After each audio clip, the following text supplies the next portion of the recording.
Hi, what you're about to watch on this video is a portion of a webinar that I did in my private Amazon Facebook group. We've got over 2,000 sellers that are in this Facebook group, and you can find out more about my course and book and all the other stuff that I do at my website at askjimmysmith.com. I just wanted to thank you for checking out the video and let you know that this is a portion of a much longer webinar that I've done in the group. So if you have any questions at all, please feel free to leave a comment below or reach out to me at askjimmysmith.com. Thank you so much for being here, and I hope you have a great day. So first and foremost, you want to set goals for Q4.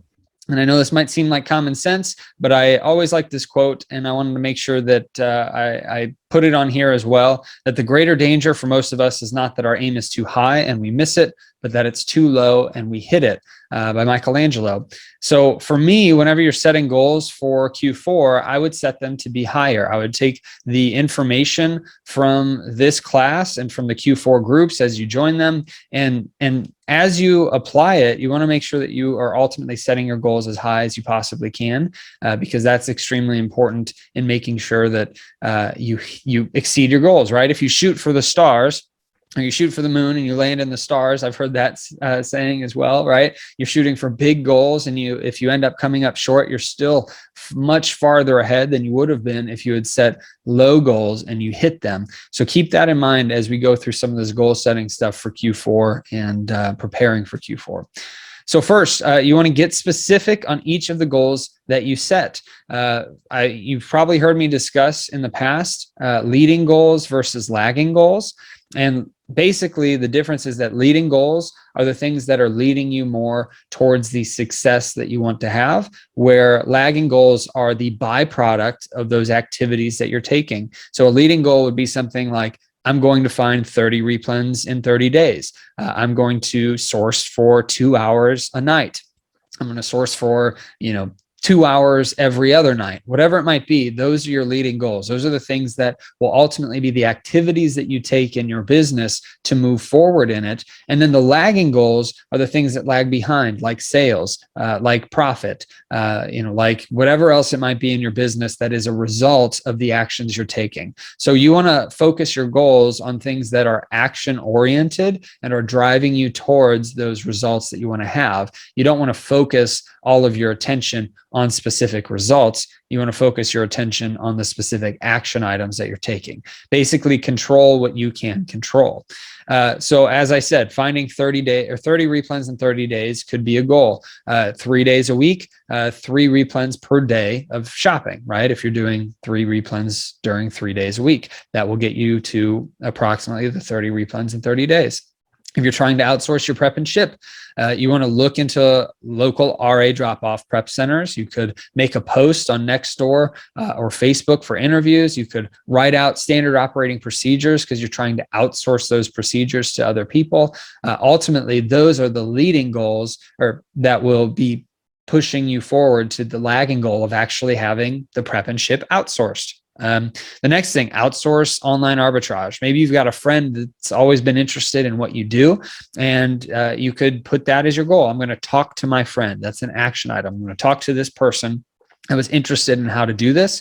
I'm going to interview 10 virtual assistants or 5 virtual assistants, or I'm going to write out my standard operating procedures for the online arbitrage stuff.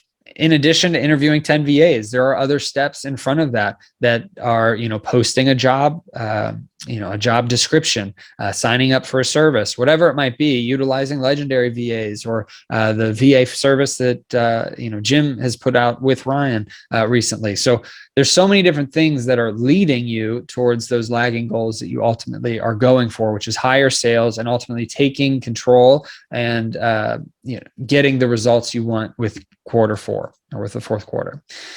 So break those into smaller actionable steps, as I said just a minute ago. So you want to then take those bigger goals and break them into monthly, weekly, and daily steps throughout Q4.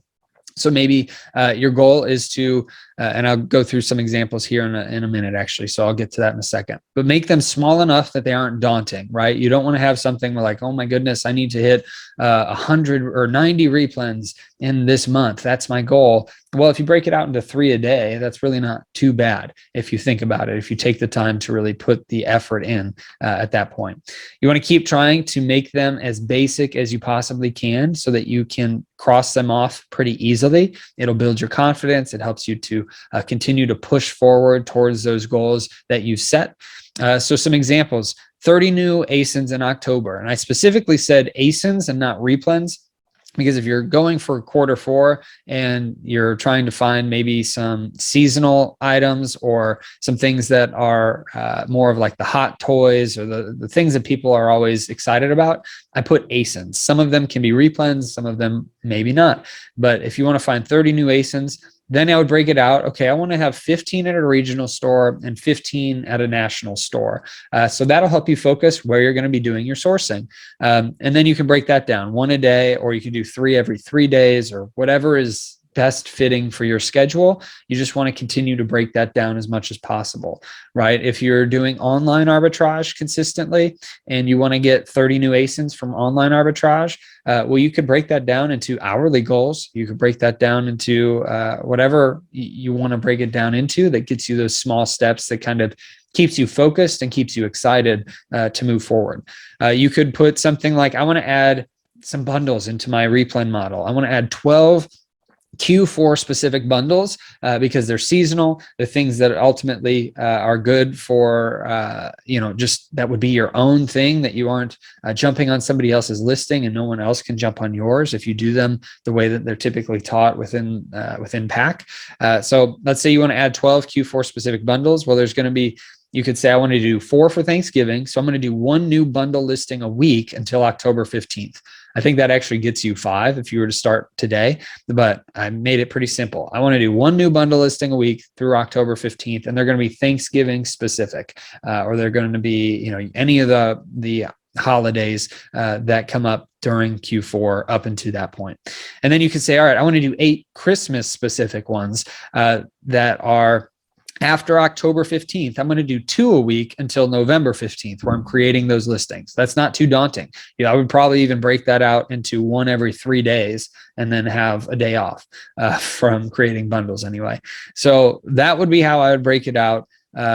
Think about the different goals that you have. If you want to start doing things for wholesale, if you want to start finding more replens in store or online, just think about those goals and the action items that you need to take to ultimately hit those. Don't worry about the sales amount of $100,000 a month or $10,000 a month or whatever it might be. Just focus completely on those action steps, and that'll help you to push forward at the right pace and to keep everything under control, where you're not going crazy trying to do a whole bunch of stuff at once and ultimately not able to do everything that you need to. You want to break them into small pieces, keep yourself focused and actionable moving forward. And then you want to put those on your calendar for monthly, weekly, and daily goals. You want to schedule it in so that you don't just ignore it or you don't forget about it, right? If I go back to the last slide, and I say, okay, I want to add 12 bundles in Q4, and that's all that you do, and you don't schedule out 1 a week, you don't schedule out the 2 to 3 hours or whatever it is, an hour, 4 hours to create a bundle listing and put everything together, well, it'll never get done. You'll continue to push that off and push it off until ultimately you aren't able to hit that goal. So you want to make sure that you schedule it, put it on your calendar, and stick to that schedule. And then get accountable and tell other people. So you can post in the Facebook group if you want that, hey, these are the goals that I have for Q4. I think that'd be really cool, especially as you join the Q4 groups. Putting your goals into the group would be really awesome.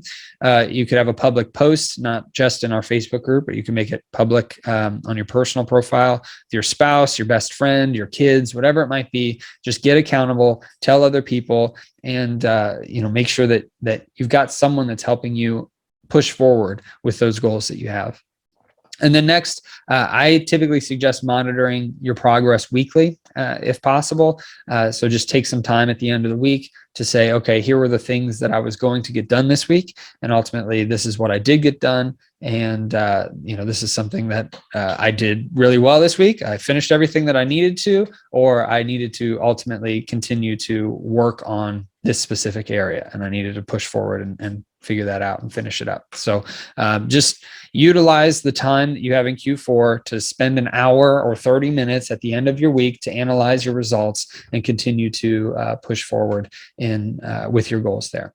Hey, thank you so much for checking out this video. Be sure to leave a comment below with any thoughts or questions you might have, and I'll make sure to respond to as many of them as I can. And while you're at it, if you found value in this video, hit the like button and also subscribe to this channel and hit the notification bell so that you can be notified of any new videos that I put out on this channel. Or if you'd simply tell a friend about the content that I provide, I'd really appreciate that. That would help me out so that more people can get to this channel and get the content out further. And lastly, make sure to visit my website, askjimmysmith.com. You can check out all of my content and get a bunch of different free resources that I have available to you on askjimmysmith.com. I really appreciate your time and the time that you took to watch this video, and I look forward to serving you in any way that I can in the future. Thank you and have a blessed day.